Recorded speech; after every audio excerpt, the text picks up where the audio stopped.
أعوذ بالله من الشيطان اللعين الرجيم بسم الله الرحمن الرحيم اللهم صل على محمد وآل محمد وعجل فرجهم السلام علیکم ورحمۃ اللہ۔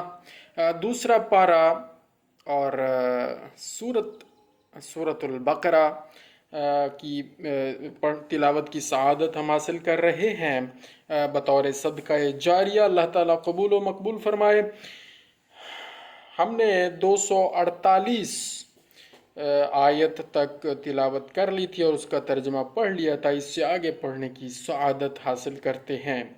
بسم اللہ الرحمن الرحیم۔ فلما فصل طالوت بالجنود قال ان اللہ مبتلیکم بالنہر فمن شرب منہ فلیس منی ومن لم يطعمه فإنه مني إلا من اغترف غرفة بيده فشربوا منه إلا قليلا منهم فلما جاوزه هو والذين آمنوا معه قالوا لا طاقة لنا اليوم بجالوت وجنوده قال الذين يظنون أنهم ملاقو الله كم من فئة قليلة غلبت فئة كثيرة بإذن الله واللہ مع الصابرین۔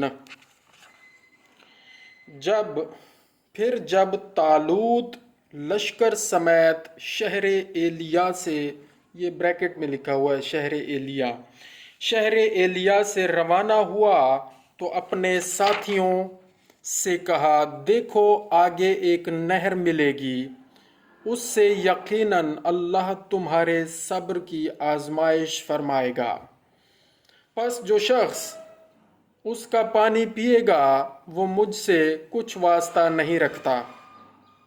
اللہ رب العالمین مختلف آزمائشوں سے آزماتے ہیں مومنین کو، مسلمین کو۔ تو آپ نے فرما دیا، طالوت علیہ السلام نے فرما دیا، پھر جب طالوت لشکر سمیت شہر ایلیا سے روانہ ہوا تو اپنے ساتھیوں سے کہا، دیکھو آگے ایک نہر ملے گی، اس سے یقیناً اللہ تمہارے صبر کی آزمائش کرے گا، پس جو شخص اس کا پانی پیے گا وہ مجھ سے کچھ واسطہ نہیں رکھتا، اور جو اس کو نہ چکھے گا وہ بے شک مجھ سے ہوگا، مگر ہاں جو اپنے ہاتھ سے ایک آدھ چلو بھر کے پی لے تو کچھ حرج نہیں۔ اچھا، یہ بھی رعایت کر دی، آزمائش تھی لیکن اس میں بھی تھوڑی سی رعایت ہو گئی، مگر ہاں جو اپنے ہاتھ سے ایک آدھ چلو بھر کے پی لے، یعنی اتنا پیاس کا غلبہ ہے کہ ایک آدھ چلو بھر کے پی لے تو کچھ حرج نہیں۔ پس ان لوگوں نے نہ مانا اور چند آدمیوں کے سوا سب نے اس کا پانی پیا، اور چند ہی آدمی ہوتے ہیں جو خالص ہوتے ہیں، جو مخلص ہوتے ہیں، جو سچے ہوتے ہیں۔ تو چند آدمیوں کے سوا سب نے اس کا پانی پیا۔ خیر، جب طالوت اور جو مومنین ان کے ساتھ تھے نہر پار ہو گئے تو خالص مومنوں کے سوا سب کے سب کہنے لگے کہ ہم میں تو آج جالوت اور اس کی فوج سے لڑنے کی سکت نہیں۔ اللہ اکبر۔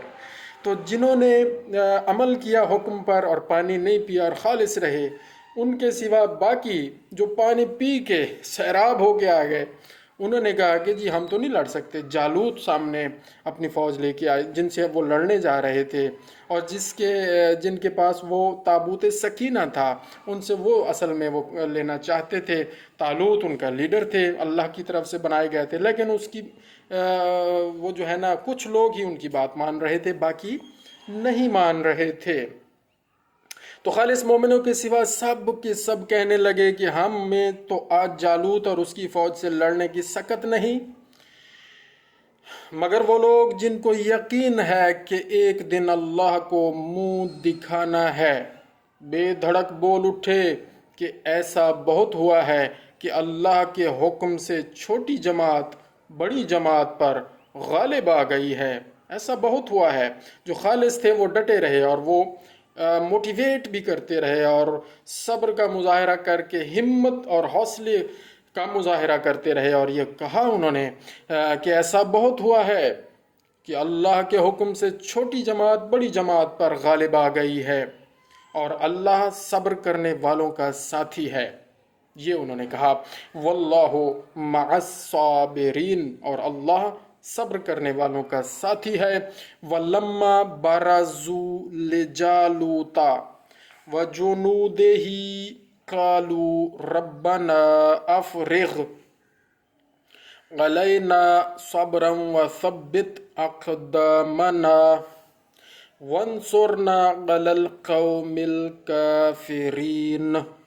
غرض جب یہ لوگ جالوت اور اس کی فوج کے مقابلہ کو نکلے تو دعا کی، اے میرے پروردگار ہمیں کامل صبر عطا فرما اور میدان جنگ میں ہمارے قدم جمائے رکھ اور ہمیں کافروں پر فتح عنایت فرما۔